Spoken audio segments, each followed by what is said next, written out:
Welcome back to Love, Sex, and Magic. Today's guest is a world-renowned dating and love coach. Francesca Hogi helps women meet the love of their life, helps them overcome dating blocks and self-sabotaging patterns so they can show up to their dating lives as their most authentic self.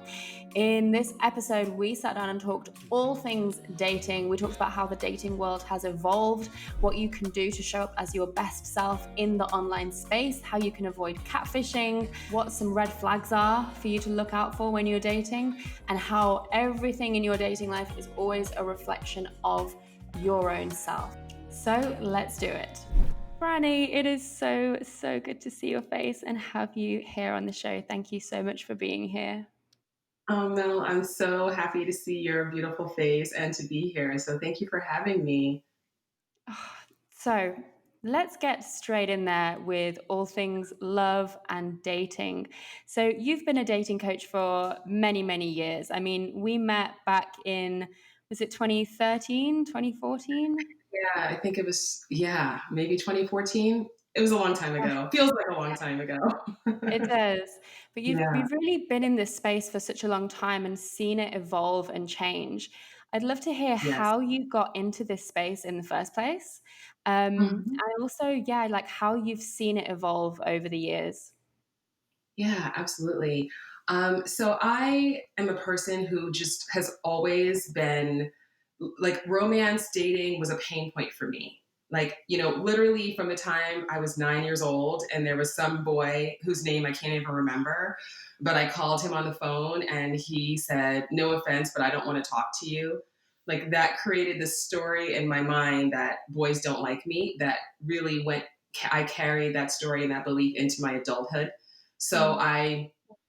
I was a lawyer.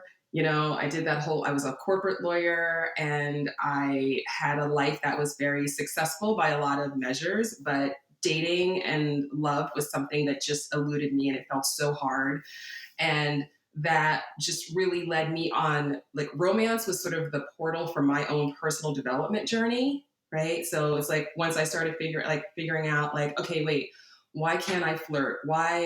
Why is it so easy for so many of my friends to just like go out and meet guys and have these relationships, and for me it just feels like this painful thing, and I feel so invisible and all of that. And that led me to, doing so much work on myself, really started this journey. And I mean, I'm 45 now, and I don't know, this was like in my 20s where I was like, okay, I got to figure this out. I have to learn how to date because I want love. Like, I got to, this isn't just happening. I got to figure it out. And so I really went on this mission personally to like learn how to flirt. I had to teach myself how to flirt, learn how to, talk to guys and be natural and be myself and connect with them and all of that. And so I personally went on a mission of just going on so many dates, reading so many dating books, just like really deep diving into it. So I actually just kind of like made myself a dating expert Yeah. just by my, like really like just through my own journey. And even when I was still a lawyer, I had a dating advice blog because I just loved talking about dating, and I loved meddling in other people's love lives. And I was totally that person. If you were like, "Oh yeah, I'm single or I'm dating," I'd be like, "Okay, what's going on? Let's figure it out. Let's make it happen." And I knew that I didn't want to practice law forever. I didn't know what else I wanted to do. And I spent a lot of years in that place of just like, what do I do? What do I do? I know you can relate to this, right? Like, this is just not what I want to do with the rest of my life. And it was in 2012 to 20, I think it was 2012, that I wound up hearing about a matchmaker, a black male matchmaker named Paul Brunson. Somebody told me about him, and she's like, "Oh yeah, I follow this black male matchmaker on Twitter." And I was like, "What? There's a black, like, who is this person?"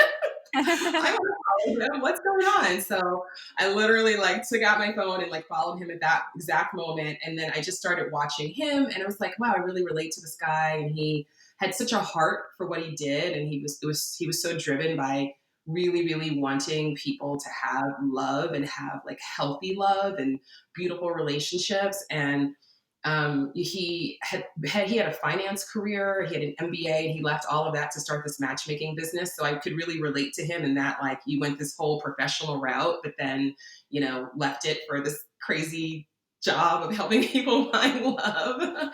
Yeah. um, and so he really was an expander for me, and I was really inspired by him. And that started my journey to figuring out, okay, is this something that I can do?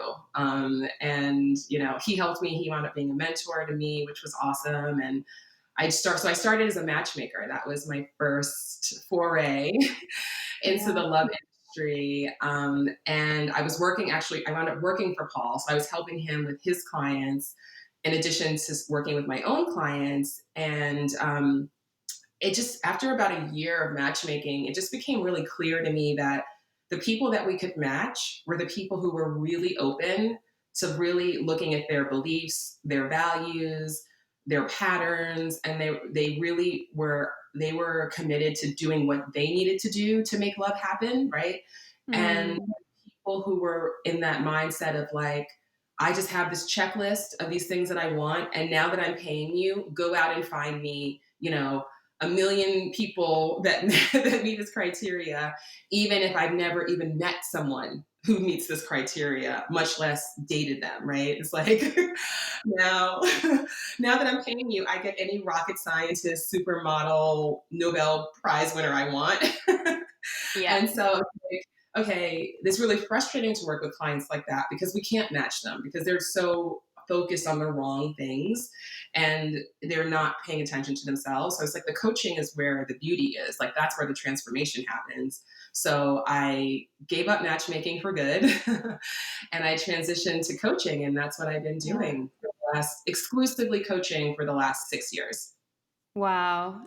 That's amazing, and it's fascinating what you've shared there is has been my exact experience of meeting Rick, who I consider to be my soulmate. But definitely when I was dating, when I wasn't aware of taking personal responsibility and making the changes within myself, I thought it was all about meeting the perfect guy, the Exactly. perfect match that ticked off Mhm. every box on the checklist. No, and I would look at this checklist and I realized this one day, I was like, oh, I'm not the person on the checklist. I need to become the person that I want to attract, right? And then it became, okay, how can I just become the best version of myself instead of Yes. thinking that this incredible, wonderful, perfect match is just going to come in and swoop in, you know? And I Right. think, like, I grew up on romantic comedies. I mean, I don't know what you grew up watching, but for me, it was like Cameron Diaz, Matthew McConaughey, like these cheesy romantic, and I was obsessed with them, and I thought that that was what love was. Yeah, yeah. Well, that's what most people think love is, you know? We have we have so much. I call it the fairy tale industrial complex. Yeah. Sounds accurate.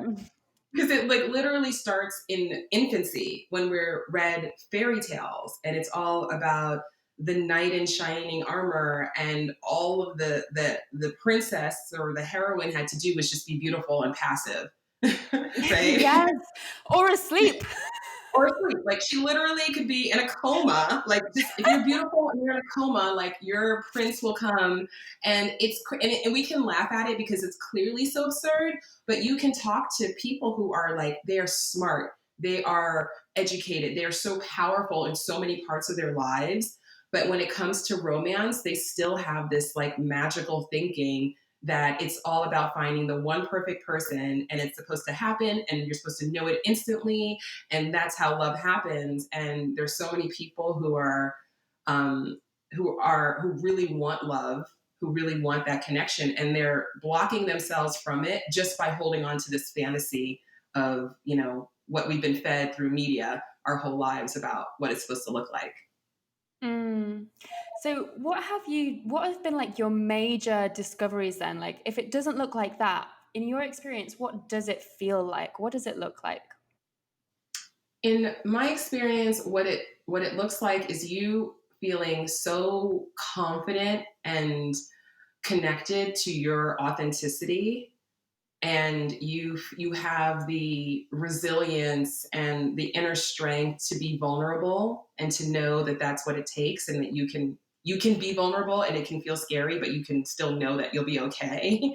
Right? Yeah. And when you can show up that way, then you're so then naturally attracted and like, magnetic to people who are the same. Like, they know who they Mm. are, their hearts are open, and so they can see you for who you are. They're not just projecting onto you an idea of who you are, which has happened so much in romantic relationships, right? Like, they're authentic, and so they can recognize your authenticity. So it's just feels like it feels to me like,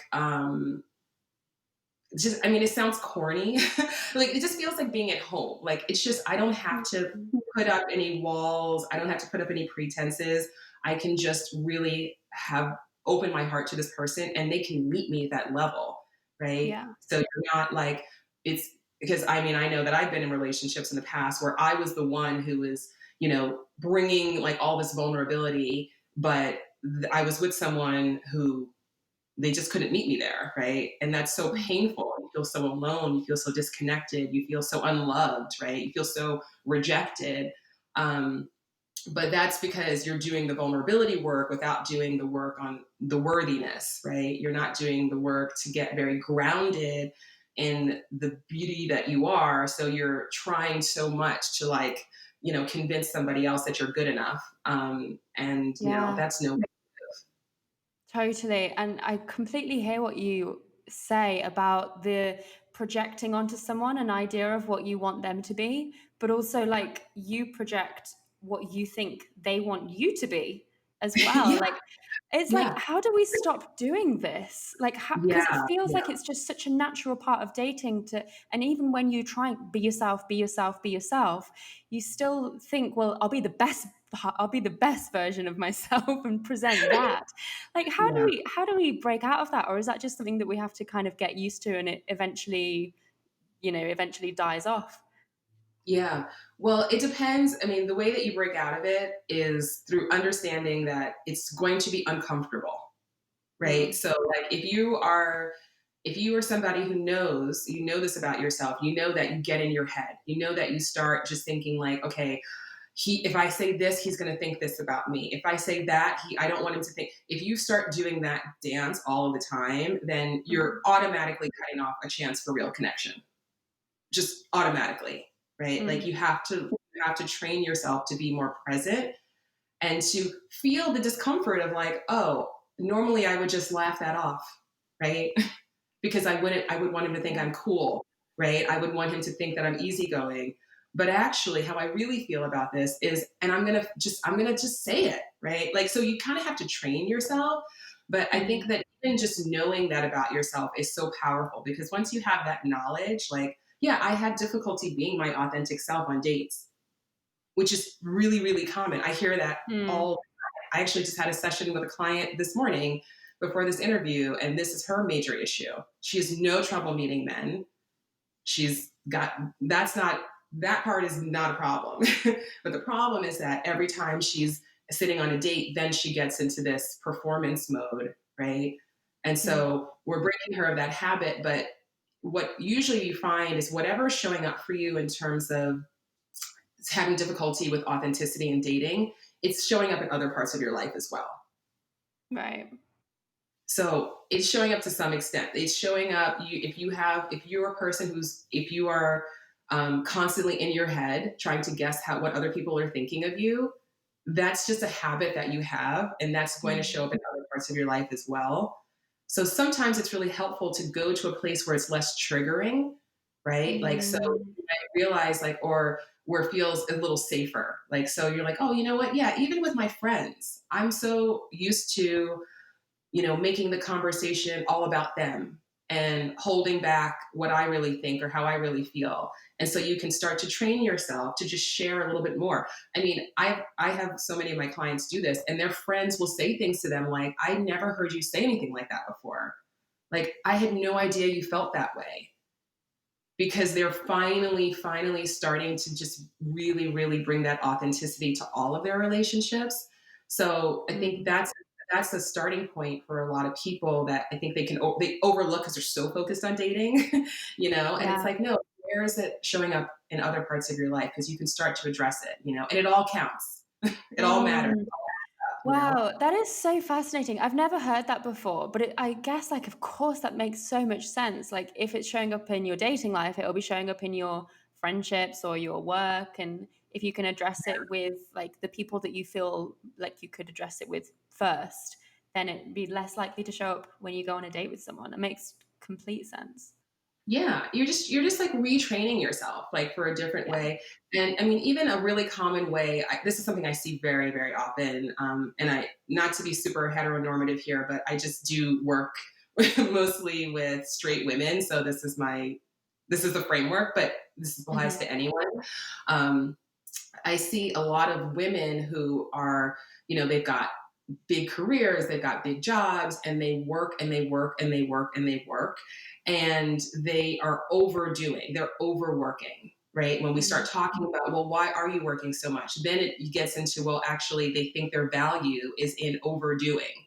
They think their value is being in the person who says yes to everyone else and takes on this project and helps this person and responds to emails at midnight. Right. And so when you start to go deeper into your worthiness and realizing, like, oh, I don't have to do 10 times as much as everyone else just to feel good enough, right? Hmm.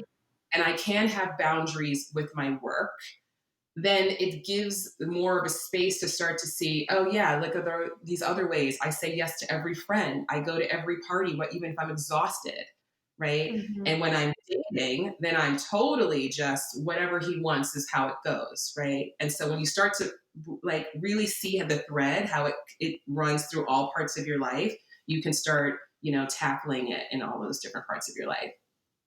It's so true. And when you're not in that space of, like, being a martyr and being everything to everyone and being a people pleaser, when you're in more of like a queen energy, a sovereign energy, Yes. that it does something. I swear, it like turns you into way more of a magnet.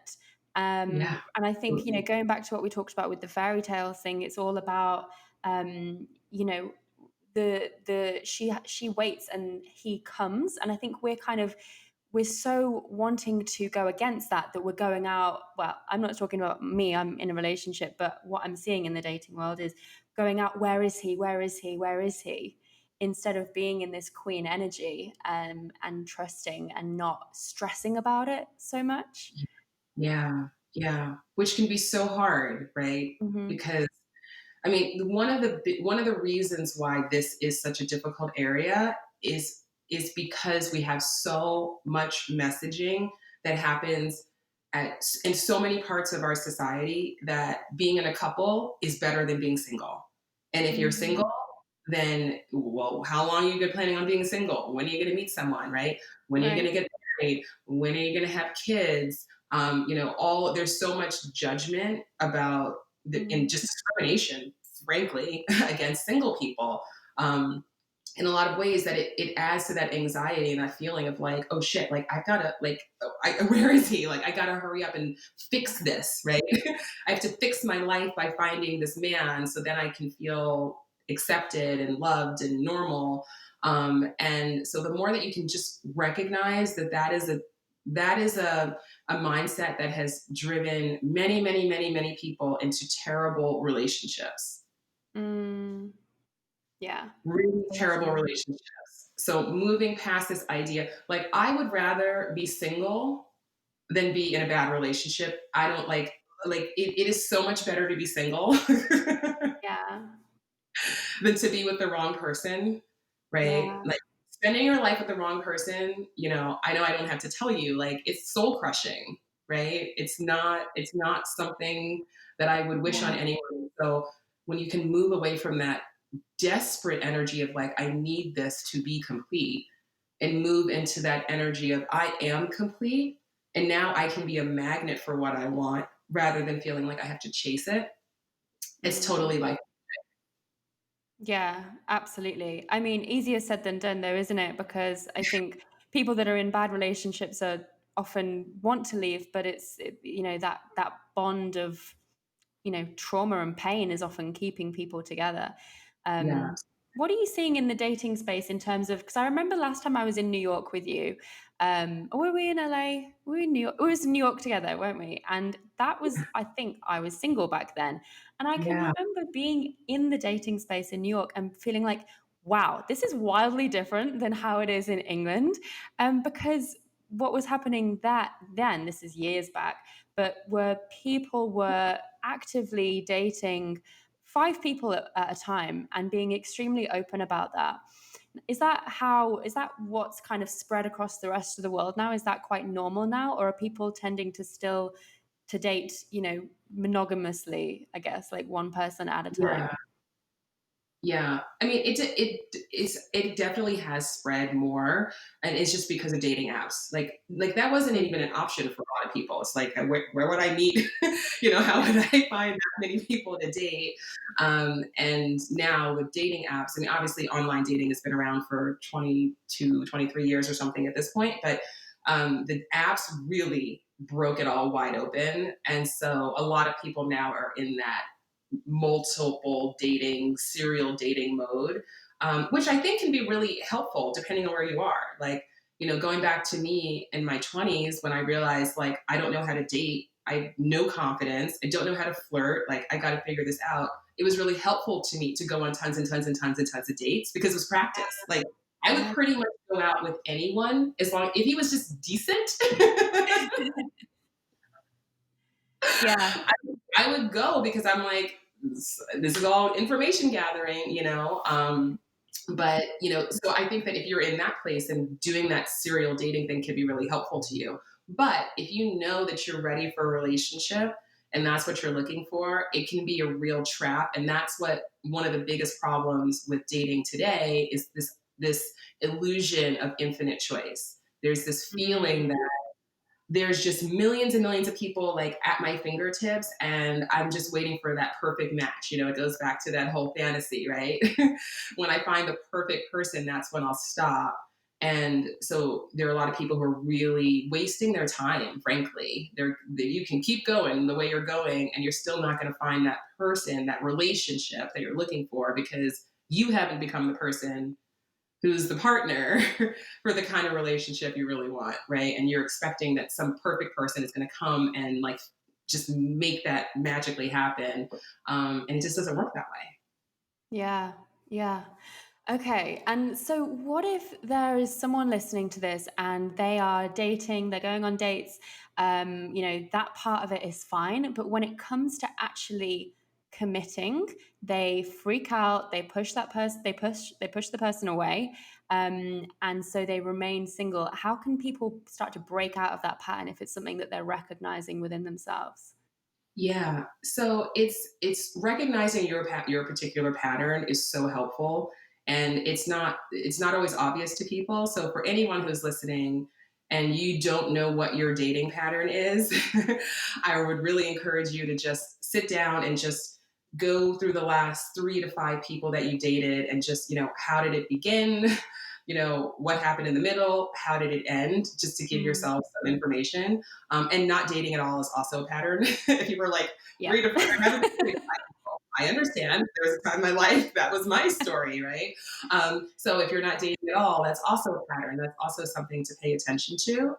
Mm. So really getting clear on like, okay, well, what's the feeling that comes up? Like if I meet someone and I don't know where I stand and I feel a little off kilter and I'm in that place of, trying to see if he likes me or get this person to like me or she likes me or whatever. How do you okay, so how do you feel then? And then if that person then says, "Hey, actually I really do like you." Then what happens, right? Does it Mm. shift now? Is it like, oh well, she's a little this or he's a little that? Like, do you have a habit of now when somebody actually is really present and expressing interest in you? Is that now your cue to find a million ways that they're wrong and and to run away?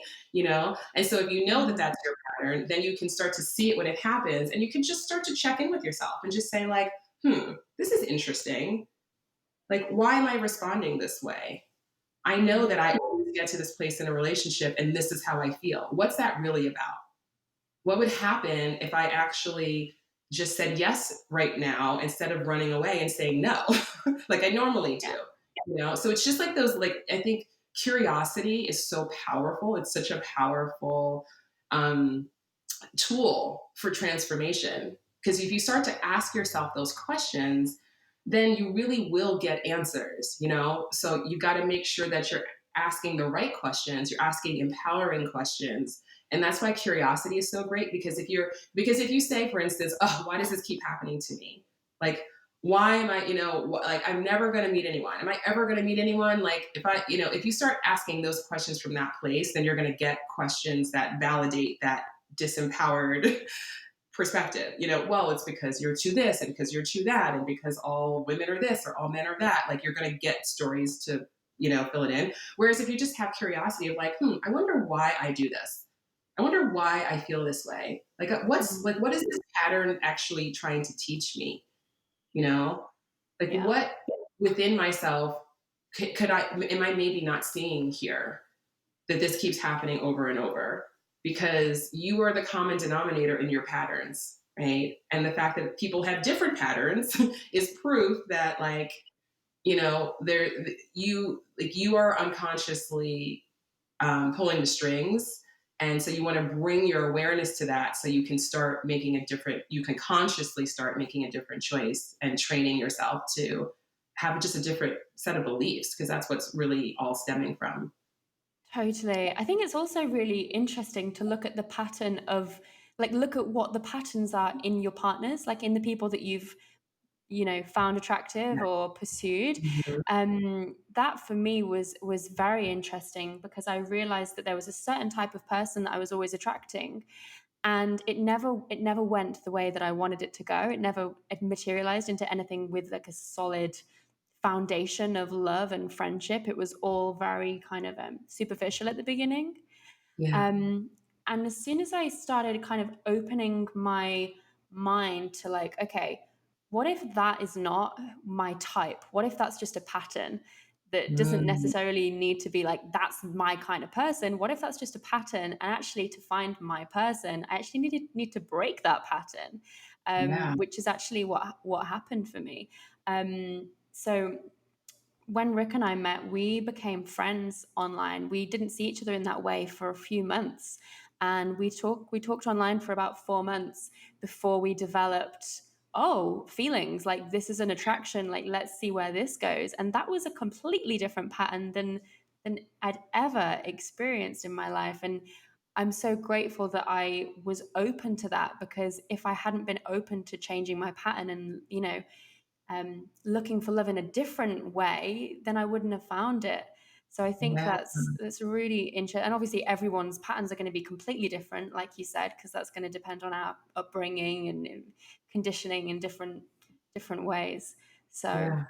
Yeah. Oh, I love what's that. your yeah, yeah? What's your take on, like, because obviously I've shared my experience, like we took things slow because we just didn't see each other in that way. It wasn't like, let's take things super slow. It was like, we're friends. Yeah. What's your take on, like, how fast people should go, how slow people should take it, how soon you should get into a relationship, sleep with the person, that kind of Yeah. thing? Yeah, absolutely. Well, I think you're a perfect example of how it's different and it depends on what you previously did. So if you know Mm, that you're a person who jumps in, that's your pattern, like you just jump right in hot and heavy, then you want to break that pattern of behavior. And so then it's more important for you to take it slow, right? right. You're a person who you are so comfortable being in a friend zone, and the vulnerability of stepping into a more romantic place is really, really, really uncomfortable for you, right? And so that's your pattern. Your pattern is that you basically, it never goes anywhere, right? It never evolves past friends because you're protecting yourself so much. Then you are someone who needs to move faster. So it really, really does depend. You've got to know yourself, and you have to know that whatever your normal conditioned response is something that you're going to have to be aware of, so you can start to make a different choice and you can break it. Mm, so true, so true. Okay, so what if someone is listening, they're dating someone at the moment and they're kind of feeling a bit frazzled, a bit frustrated because they're being hot and cold, they're giving so many mixed messages. Um, this person that's listening wants commitment, but they're not sure what the other person wants because one day they're saying this, the next day they're saying that. Like, what advice do you have for that? Like, what are some red flags to look for to tell that, this person's just not ready for commitment? Yeah. So, such a great question, such a huge problem, so much confusion in dating for that reason. You're like, the actions, the words, they're not matching up. I don't know where I stand, all of this. So, this is how I approach this. So, I have my favorite acronym is R.A.W, raw, and it stands for ready, able, willing. And so this is if you are dating for a relationship, I really, really encourage you to take this to heart. So you're looking for somebody who is all three, okay? And so I'll break it down for you. So you're ready means someone who can articulate that they are ready for a relationship. Not with you specifically, but they are at a place in their life where they're like, yes, I am ready for a relationship. And this also Mm. means you also, like you were saying before, you have to be what you're looking for as well. So you need to be able to say that because I know there are a lot of people out there who they want a relationship, but they don't want to say it because they're afraid of coming off as thirsty or desperate or all of these things, Mm. right? And so you remember this is not about you're on a first date with someone and you're going, I want to be with you. This is about saying, I'm in the point in my life where I'm ready for a relationship. That's what I'm looking for. Right. Yeah. So independent of, and so, because I know there's probably someone listening to this is going, but if he's not, but then I don't want to scare him off because he's going to think that means that I want to be in a relationship with him. If he thinks that, he's not ready for a relationship. So let him Mm. think that. That's not what you said, right? So you have to make sure that your energy behind it is owning the fact that you want love, you want connection, you want intimacy, you want partnership. Congratulations, that makes you human, right? There's nothing to be ashamed of. And so, really looking for somebody who can articulate that they're ready for a relationship. If you don't, you're really risking your heart. So if someone does say, yes, I'm ready for a relationship, that's what I'm looking for. Okay, great, check. Now we move on to able. Yeah. Okay. And so this is where we're moving into can they risk emotional pain, right? Are they able to be vulnerable? Are they able to be their authentic selves? Are they able to make time and space in their lives for another person? Are they able to compromise? And again, these are all things that have nothing to do with you specifically. This is just, are they at a place in their life where they have developed these tools, right? And Mm. same thing for you. Are you at a place in your life where you have developed those tools, right? So if he can say yes, he's ready, and that's easy to spot because that's like a conversation, right? The ability that can be a little bit more nuanced. So this is going to take you paying real attention, not just to what he says, but also to what he does, right? How he Mm. presents himself, how he lives his life, all of that. And when you're showing up in your true authenticity, it's really easy to spot when someone else is not. Okay. When you're able to be vulnerable and someone isn't, it's really obvious to you, right? So again, going like it's always starting with you, it makes this so much clearer, so much easier. So if you're like, okay, signs seem good, he really seems able, like, okay, great, check. Then we move to willing, okay? And willing is where we get to you specifically. And this is about, okay, he's articulated that he wants a relationship. He seems like he's actually capable of that. Um, and now, is he actually putting in the time and the consistent effort to make that relationship happen with me specifically? Mm. And I say, like, you have to have all three of those things because sometimes you have somebody who's willing, they're chasing you, they're like after you, right? But they're not ready for a relationship or they're not able to be in one, not a real healthy, connected one, right? So Mm. and you can have somebody who is ready and willing and not able, right? You can have somebody who's able and willing but not ready. Like it's like Oh, I love that. You're a genius. and so it can get really confusing unless you really say like and this is so hard, I think, especially for women because of the fairy tale complex, right? Because of this idea that this is, Matthew McConaughey. He's always the unavailable guy. He's the player guy, but then he Oh, meets the Matthew. perfect woman. And Why? because because Hudson is so amazing, right? He's totally reformed his player ways, and now he's emotionally available and he's ready for a relationship and all of this. Like, it's a fantasy, right? Yeah. So you are, and I'm not saying that could never possibly happen, but this is about, do you want to take that kind of gamble with your heart and your time and your life? Or do you want to be smart about it and just really hold whoever you date to the standard of, I'm looking to see if he is ready, able, and willing. And if he is, then you decide, okay? Because that's the Hmm. other thing, the fairy tale. It's always about the prince choosing you, and you're like, okay, I've been chosen. You know, that is such a good point. You know, all of these movies that we've spoken about, it is about the emotionally unavailable guy, and then the woman is just so amazing that she transforms him and he decides to change his ways. And that was totally a pattern that I had. That was what I kept attracting or what I kept Yeah. wanting to attract. So it was the emotionally available, unavailable guy. And I'd be like, but for me, he will change. You know, and consistently, like sometimes it would happen and it would last, and then sometimes it wouldn't happen, and I'd be like, why isn't this happening? Um, and then, like with Rick, he was emotionally available from the start, and it felt so disarming and strange for me and so alien that I Yeah. almost pushed it away because it was not what I was so accustomed to.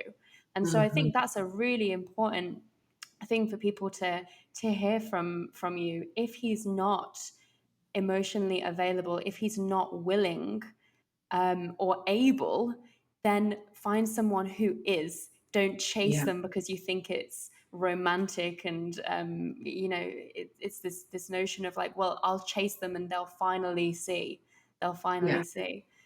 And finally fall in love with me. Yeah. Yeah. It's so, I mean, I love everything that you just said. And one thing that I think it's what we were saying before, like you have to understand that it's going to be uncomfortable for you to do something you've never done before.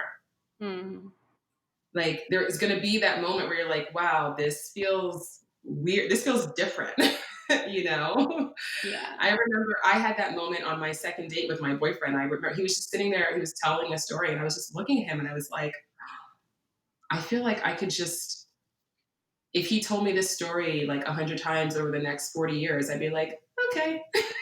It was like such a weird thought, but I was like, I've never sat on a second date and been thinking about like how, yeah, you can just like, I don't know. It was just this level of like, of just, it's a little hard to explain, but it was just such a moment that was so different for me that I was like, I need to pay attention to this, right? Mm. Um, so, but the other thing is that this was a very very difficult lesson, and I see so many women in this situation that I found myself in many times in the past, which is you are dating a guy and you guys have an amazing connection and the sex is great and you have so much fun together, and he still doesn't want a relationship with you. Oh, I feel the frustration of that. I feel how that would feel. Oh. And it's so confusing and painful, and it's so easy to get sucked into that and be like, am I crazy? Like, I know that like we have an amazing time together, right? Like, what Mm. more could you want? Like, we've got it all. Right? But if he is not, and we have to stop taking it personally, because Mm. the readiness and the ability is not about you. That's about him. That's about his journey. That's about his belief system. That's about his trauma. That's about his conditioning. Mm. And you can't fix that for him. That has to be Mm. something, only he can do that work on his own. And he may never do it. Yeah, He so might, true. but he might You, never do it. yeah, and it's not your job to save him. Yeah. Yeah. But Wow. society and the patriarchy has conditioned women, and this is the best thing the patriarchy ever did, was to get women to internalize this notion of being chosen by a man is the ultimate achievement. Mm. Yeah. And once we internalize that belief, I mean, the work was done, right? Because now there's so many amazing women who they're so stuck in this, they're holding back their light, they're holding back their magic, they're holding back all the love in their hearts, they're holding back their authentic selves because they're living under this lie that there's something wrong with them because they're single. Yeah. Right, and so it's like it's so harmful, this thinking. So I'm a little bit preaching because I get so worked up about it. Preach away, sister. I mean, I truly believe that. Okay, actually, here's an example. So you see, I've got plants here. I'm a total plant mom. I have like I don't know how many plants I have, but I mean 50, 60. Some I have a lot of plants. Okay. And one thing that I really love about plants is that you can really see, there's such a perfect analogy to me for us as people, because you can really see how your plants, they want to grow. They want to grow and they want to thrive. And if they're not growing and they're not thriving, it just means that there's something blocking that from happening. Mm. They either need more water, more sun, bigger pot, smaller pot. Like there's a fungus. There's something, right? There's a reason. It's not just like, oh, this plant just doesn't want to grow, right? And that's how we are. And so I really see us as the love and the connection and the partnership that we all desire to some extent, and definitely different parts of our lives. I'm not saying that everybody has to be in a monogamous partnership I'm not saying that, but whatever that looks like for you, we all are born, those are our heart-centered desires, right? Mm. And so they are available. I truly believe that's available to everyone. You can have Mm. that. Your only job is to make sure that you are clearing whatever obstacles are standing in between you and the love that you want. And those obstacles are 99% what are just our conditioning and our belief system and how we feel about ourselves. That's it. I love that. So true. So And true. and then everything else become, if you think you're single because men are non-committal or the city that you live in, right? I hear that all the time. People say to me, you don't understand. I live in New York, it's the worst city for dating. You don't understand. I live in Chicago, it's the worst city for dating. You don't understand. Everyone, like, if you are single and you don't want to be single, you think that you live in the worst place for dating, okay? That's just a so you can really make all of that irrelevant. You can make your age irrelevant. You can make, one thing I've been talking about on social, just with everything that's going on and Black Lives Matter and this revolution is just happening, which is so beautiful. And I obviously on the political side of things, that's where we need to make change. But there's also this more subtle, personal, cultural side of things where we need to recognize that like we've internalized a lot of the nonsense. And so now we've got to clear that shit out so we can thrive. Yeah. Right. And when it comes to dating, there's so much messaging. There's a lot of racism in dating. And there's a lot of data about online dating. And the data is very clear that, for instance, there's a hierarchy in terms of who is the most messaged, favorited, responded to online, and all of that. And at the top of the hierarchy are white women, and the bottom of the hierarchy are Black women. And then you've got, Wow. men, Asian men. But there's a whole. The very bottom is Black women. Second to bottom is Asian men, then Latino men, then Black men, then Latino women, then Asian women, and then white women are at the top, right?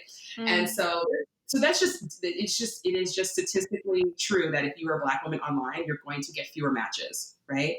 And so there are a lot of Black women who are like that they really internalize this idea that I'm not desirable Yes. and I'm working at this deficit and people don't want to date me and all of this stuff. And it's like, I'm not saying that data is not real. It's absolutely real, but you can make that totally irrelevant for you.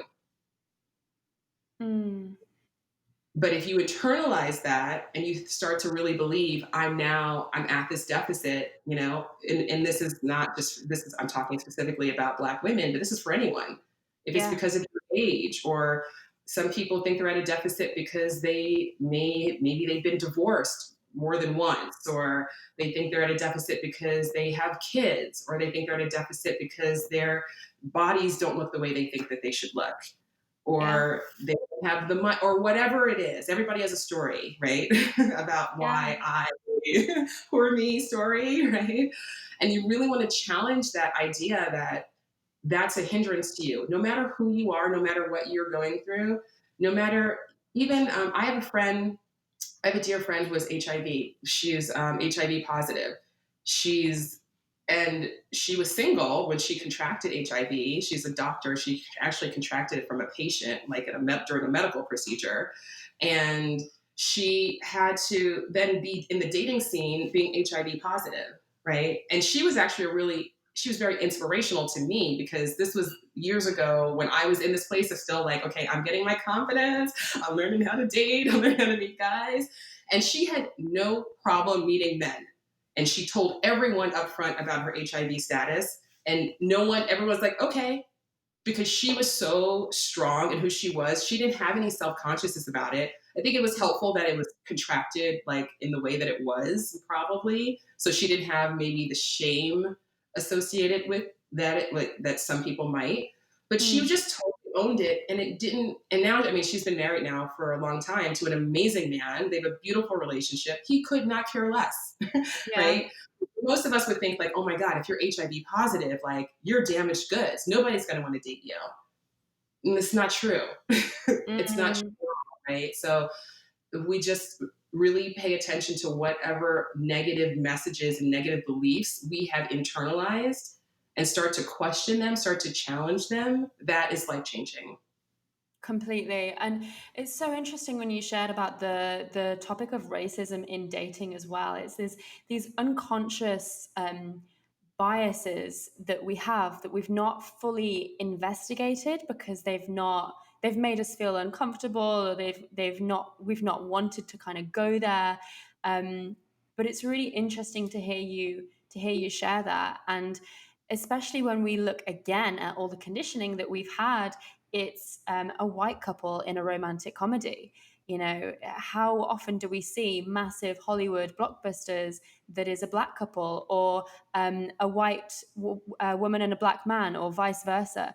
You know, we've Mhm. not grown up with that um, image. And it's this, you know, as you shared about it could be that you're paranoid about your age, or you're self conscious about your weight.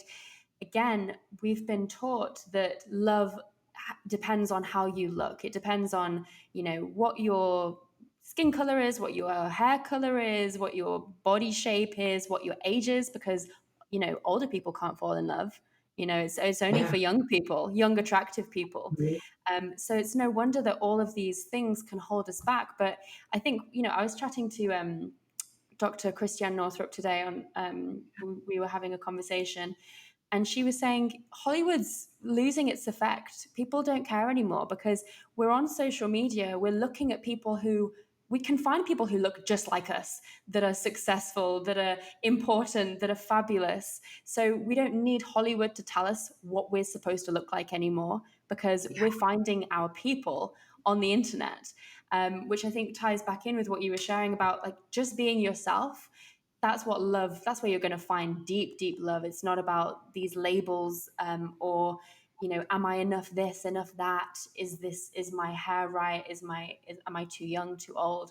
um, when you just own who you are, you're a magnet. Yeah. Yeah. And I think another thing, if you're in a place where you're more struggling with who you are still, which is a journey that Mel and I can both relate to very well, is to remember that it gets easier. It gets Mm. easier. The hardest part, this is the hardest step. This is the hardest part, is to start. The hardest part is to say, okay, I'm gonna start to consider the possibility that this belief that I've held about myself for so long is wrong, and that it's a lie, and that I am lovable, and that there are people out there who can see my beauty, and all of these different things is just starting to open yourself up is so powerful, but it gets easier and it also changes who you're attracted to. Because when you go deeper into your self-love and into your vulnerability, you're no longer attracted to the unavailable guy. I mean, I remember when I got to that point where I would meet a guy and I'd be like, oh, there's a time I would have been all over this. But I'm Yeah. not. I'm over it. Like, I'm not doing that anymore. And so that shift can happen. And then you're wondering where all of the good guys are. Like, they're there. You're just not attracted to them, and they're not attracted to you yet. Mm. But they will be. Yeah. I love that. Franny, this has been so wonderful. I love to wrap up my interviews by asking 3 questions. Yeah. The Ooh, first let's one do is, it. what are you loving at the moment? Oh, that's a really good question. Well, actually, right now, I'm really loving nesting. And I'm a person who typically, before pre COVID, I was out all the time. I would, go to like coffee shops to work or Soho House to work. I was always going and meeting people for here and there. And, my boyfriend and I went out to eat all the time. And now I'm really enjoying the fact that, like, we cook every meal now. And that's actually really beautiful. And he cooks for me almost every night. And it makes me really happy. And Yeah. I tend to my plants and I'm decorating and I'm just really enjoying making our home just like a true, true sanctuary. And that's been really cool because normally I'm too Mm. busy to be focused on that. Something that turns you on. Ooh. Oh my gosh, there's so many things. I'm like personal development. You are such a nerd. I love it. Best answer ever. Oh my god, that was the unsexiest answer possible. I love it because deep down, everyone that's listening is like, uh-huh, me too.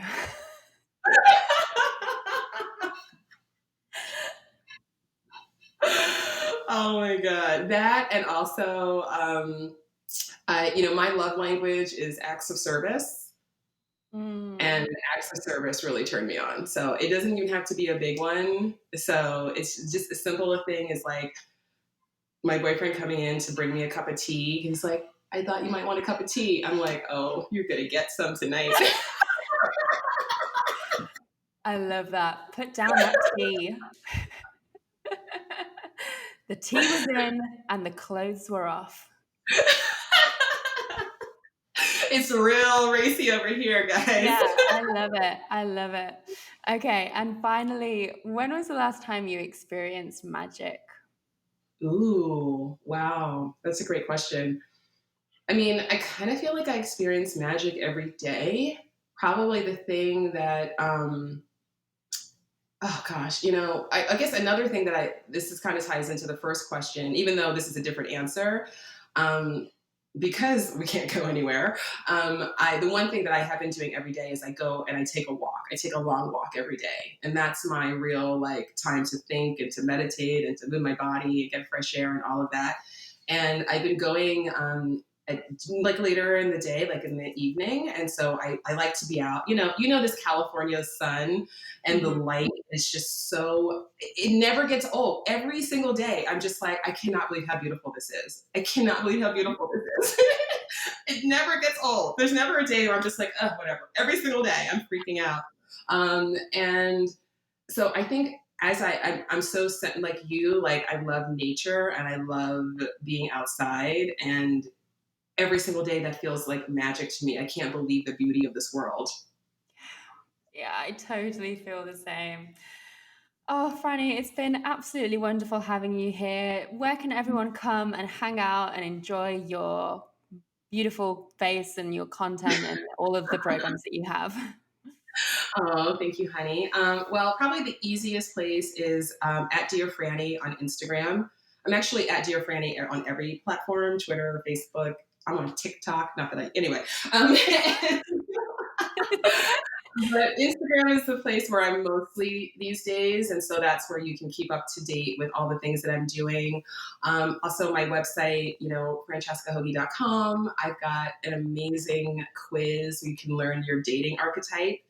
And yeah, oh, no, we didn't even get into that. It's so good, honestly. Oh my So gosh. Well, we will link it in the show notes because I bet there'll be so many people that want to do that. okay, awesome. Yeah. So and yeah, so it's all on Instagram. It's all in my bio. So that's how people can find me at Dear Franny. Thank you. Thank you so much for coming in, my love. Thank you, honey.